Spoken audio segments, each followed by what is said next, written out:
The tragic tale of once hero, now turned villain. The tragedy of Spider-Carnage in the 1994 animated series. Let's get into this.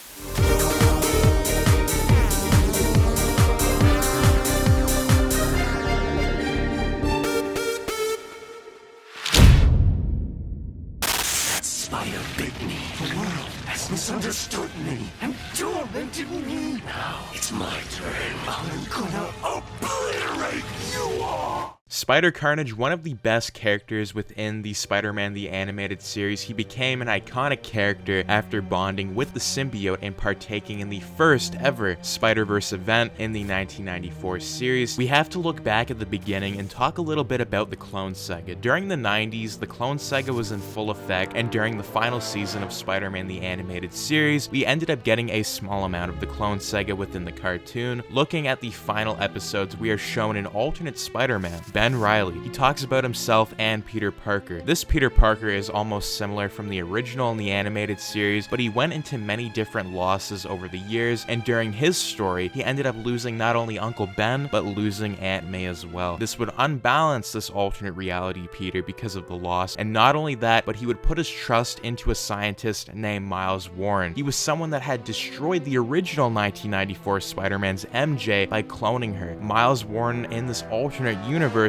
would clone Peter, and Peter would catch on learning about the Scarlet Spider. This would make Peter Parker enraged because he thought that he was the one and only Spider-Man. He became jealous of the Scarlet Spider and lost his way with power and responsibility because of the death of Aunt May. Kurt Connors would figure out that maybe it was Ben Reilly who wasn't the clone, and this would unbalance Spider-Man after he ended up hearing the news and everything that ended up happening to him. He would find the Scarlet Spider trying to stop Kingpin, and Peter would be enraged and he would try to fight Scarlet Spider and try to end him once and for all. Tragedy would strike when out of the interdimensional teleporter, the Carnage symbiote from the original Spider-Man 1994 universe would show up after the defeat of Carnage. The symbiote would make its way to this universe because Carnage was thrown into the teleporter episodes earlier from the original Spider-Man. Because Peter lost his way, he would be consumed and he would become a perfect host for the symbiote. Spider-Carnage would try to kill Scarlet Spider, and he would destroy half of the city of New York. The symbiote would almost overpower Peter, and Peter would be consumed. He would go after the Daily Bugle and recruit Kingpin, the Green Goblin, and the Hobgoblin to help him build a secret teleporter device that would blow up not only his reality, but all of reality. Spider-Man had nothing left to lose, and he thought if he was going to lose out, everyone was going to lose with him. He would destroy a lot of New York until the alternate Spider-Man would confront him, and Spider-Carnage would jump from other realities using the teleporter until he made his way to the reality that had all of the people that were killed in his universe still alive. Spider-Carnage would go face to face with Uncle Ben and confront him in that reality.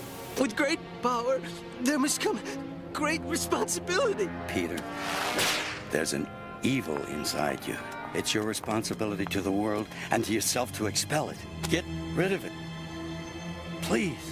The once hero was finally returning, slowly. Uncle Ben would tell Spider-Carnage to fight the symbiote, and Peter would finally snap back to reality, remembering everything that he's done, all of the bad, remembering the hero that he used to be. He knew that it was his responsibility to get rid of the symbiote once and for all. The symbiote became too attached with Peter, and after a long, hard fight between the alien symbiote, it wasn't enough to destroy it. He knew the only way to get rid of the symbiote and save himself and reality was to destroy himself. Peter Parker would regain himself, and he would kill himself after jumping into the teleporter. It's a tragedy of how one great hero could lose himself so quick, but also come back so fast after everything he ended up doing. Spider-Carnage redeemed himself in the end after meeting Uncle Ben once again, and was given the push to become a hero once again. These final episodes really showed how Spider-Man can become corrupt very easily with a perfect mess of events. What is your thoughts on the tragic tale of Spider-Carnage and Peter Parker and the Spider-Man 1994 animated series? If you guys did enjoy this video, do make sure to subscribe, like, share, and turn your notifications on so you and your friends are all up to date with the latest content. But anyways, as always, peace out.